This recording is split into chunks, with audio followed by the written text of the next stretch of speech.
Greetings, everybody. Rabbi Akwetey back on your screens. It's been a while I made YouTube videos. Been extremely busy. Responsibilities. I've got a lot of emails, text messages, WhatsApp messages, IG messages asking me to talk about the saffron servant of Isaiah 53. In 2014, I did a 2-month series on the topic. So instead of replying to everyone's email, what I would do is I'm going to post 2 videos from that series from 2014, which I believe should give you some clarity and answer most of your questions. I am honored that you reached out with your questions, and as a teacher, I have the obligation to feed you with the information as I have it and I know it. You're going to be challenged. This was a series dealing with cross-examination of the missionaries' claim about Isaiah 53 and other prophecies that Yeshua supposedly fulfilled. It's going to rock your mind. It's going to challenge you. We'll look at the Talmud. We'll look at the Mishnah. We'll look at the Targum. We'll look at the Midrashim. We'll look at historical data so we can come to an informed decision. Most of you haven't studied these books. Most of you don't even know about them. Remember, the first to speak always seems right till the cross-examination begins. That was the concept of the series from 2014. I was responding to Dr. Brown's books that had come out. You would enjoy it. Watch out for it. Again, thank you for your questions. Always at your service. Shalom. The suffering servant of Isaiah 53. We're still on the cross-examination. I know most of you have been waiting for these 2 sessions. Rashi made it up. Targum says is Messiah. I won't keep you guys waiting for too long. I would hit the ground running. I'm going to record this as usual so that in the future I don't have to go back to teaching this. Let's begin. Rashi made it up. Rashi is said to be the first Jewish rabbi to associate Isaiah 53 with the Jewish/Hebrew people. This claim has been made so many times by missionaries that many have come to assume that this is fact. Dr. Brown, whose book I've recommended that everyone read, states this in volume 3, page 41 of Answers to Jewish Obligations to Jesus. This is what he states. Interestingly, the national interpretation is not found once in the Talmuds, the Targums, or the Midrashim. In other words, not once in all the classical, foundational, authoritative Jewish writings.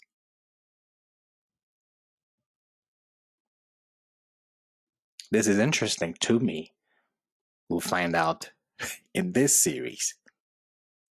Also, Friedland states in his book, The Rabbi's Dilemma, a look at Isaiah 53, that Rashi, who is Rabbi Shlomo Yitzhak, and some of the later rabbis, though began to interpret the passage as referring to Israel, they knew that the older interpretations referred to Messiah.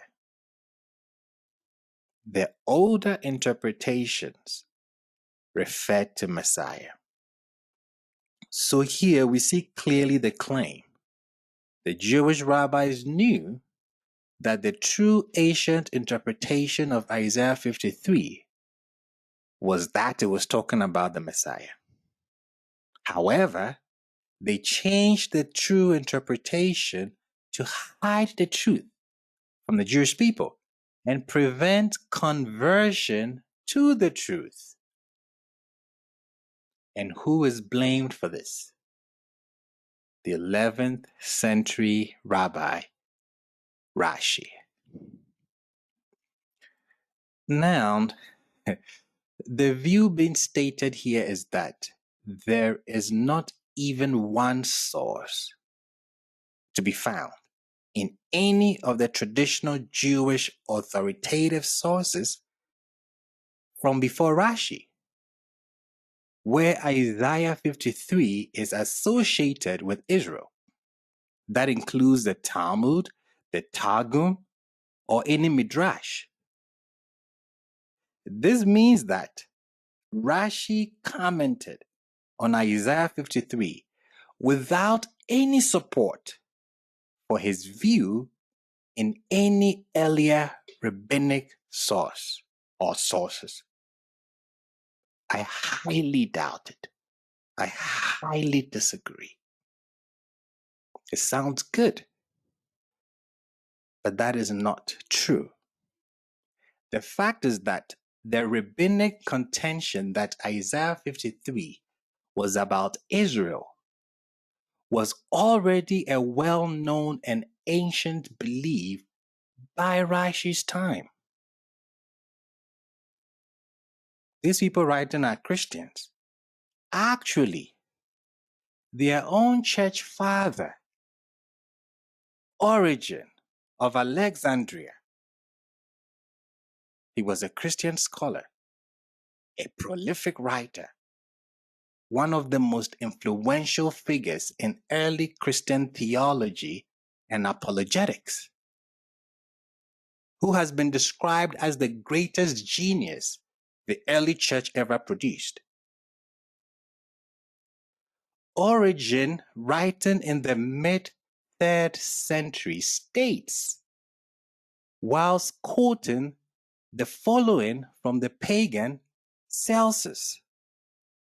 In Contra Celsum, Book 1, Chapter 55, he states, "Now I remember that on one occasion, at a disputation held with certain Jews, who were reckoned wise men, I quoted these prophecies, to which my Jewish opponent replied that these predictions bore reference to the whole people, regarded as one individual." I repeat that.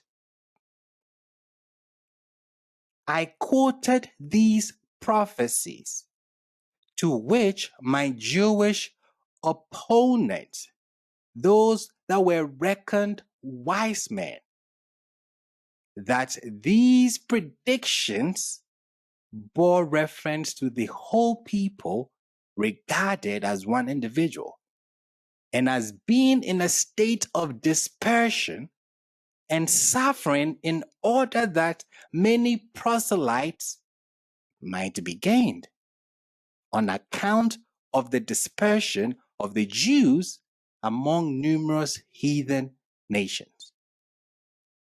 And in this way, he explained the words, "Thy form shall be of no reputation among men." And then, "They to whom no message was sent respecting him shall see." And the expression, "a man under suffering." This is a screenshot from chapters 55 of Contra Celsum, Book 1.